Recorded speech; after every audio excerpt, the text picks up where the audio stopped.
So welcome back to the channel. Let's jump on the number 2 list, and we try to make this 4 list in a certain order of difficulty. That means I would like to talk to you guys about battle skins. Simple for battle. Yeah, so it's very difficult to sort them out, but it is possible, and we're gonna do that. But first of all, before we start with the ranking, I would like to take some steam out of this skin. Yeah, you heard me right. Take the steam out of it. Yeah, this is the most expensive skin in the game. It was for free from Eternal Land. Now it's what, $1,100 or something like that. So when you think this video starts with a sad note, it doesn't, because that's why I'm doing these videos. I would like to show you a workaround for this one. So let's see the skin. First of all, we have a 6 March size. Yeah, guess what? We have an alternative for that. So the alternative for this +6 is this or this. So that's an alternative. Okay, so what else do we have here in this super nice Hyperion skin? So we have a 25% march speed. First of all, the march speed, the 25%, yes, it's a value. Is it enough? No, it's not. Yeah, it's not. When you are in fights, you will always have to use speed ups, march speed ups, to go towards the target, and very often you have to use even the speed ups to get back in. Yeah, and I'm not even counting the potions of the mechanical master, which can slow your all your marches to 3 minutes. So, but let's say, what else will you use this for? Okay, you say, okay, in Eternal Land or general killing, Warhammers and so on, you have the 25% speed. Yeah, that's not the only one, the skin giving you that. So you have another very, very beautiful skin, which is this one. So there you go. It's not a 25, but it's a 20, yeah? So we just took out the whole magic out of this skin, first of all. So let's jump with the rankings. So when we start to talk about battle skins, only for the battle, we must start with skins like this, and I'm gonna explain you why. This or this, yeah? So if you are a low spender, that indirectly tells me you must and you are a very smart player. If you're a smart player, this is not a very challenging thing for you to do. So what you're gonna do, you equip this skin on, or this one, send your march out, and then switch back to a different skin. Now, the second most important skin in the game, yeah, more or less, it's a free one. Yeah, it's a free one. It's from Eternal Land. Plan your tokens correctly and you get it. Now, where does this skin work? It's working everywhere outside your map. Yeah, so if you are in events, Eternal Land, War of Rhodium, and if you are in SV8 attacking another server, this will work. Is this actually good? It's good. It's the best. No, we have another option for that.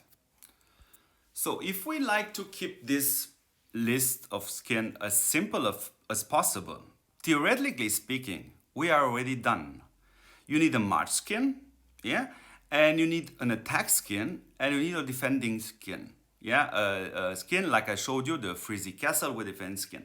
But if you like to carry on, watch the video, I can add a few options if you say, okay, I would like to go a bit more deeper.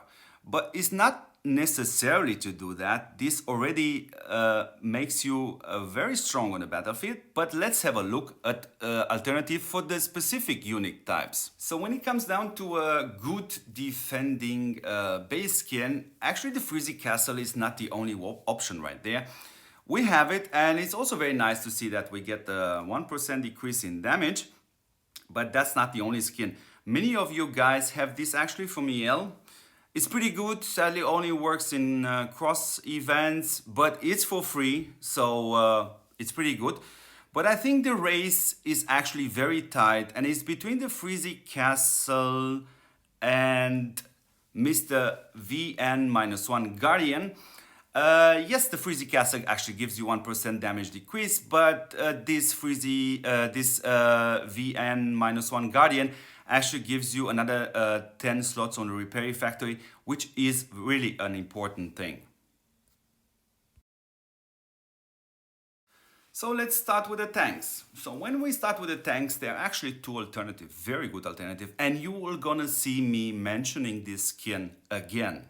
Yeah, it's not because of the march size itself, but it's because of this 8% extra damage of the army.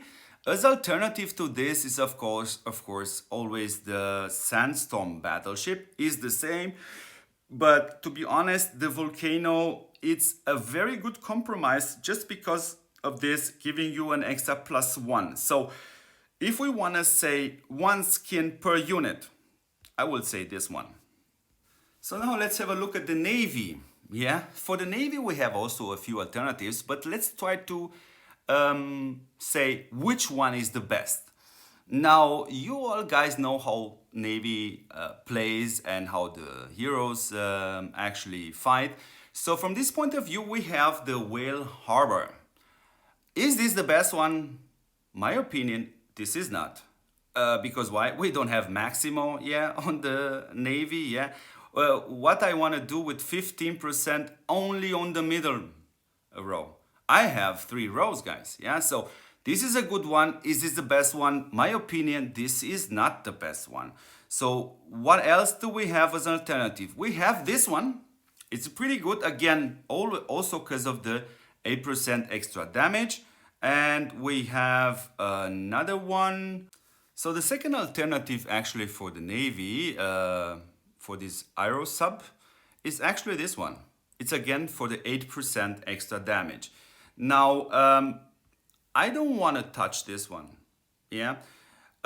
Simply again, I must repeat myself, the dock capacity or other buildings capacity, extra units, it's simply a luxury issue, yeah? So if you want to go specific on the airplanes, I think it's very easy to say, I think this one is the best one. Because of how planes work like, it's Maximo, okay, have Shinji to help you out, but the Maximo, the hero, is actually the one doing all this massive damage. As alternative to this is this one with the 8%. There may be 1 or 2 more, but to be honest, from my point of view, I see this as the best one if you choose to have skin only for airplanes.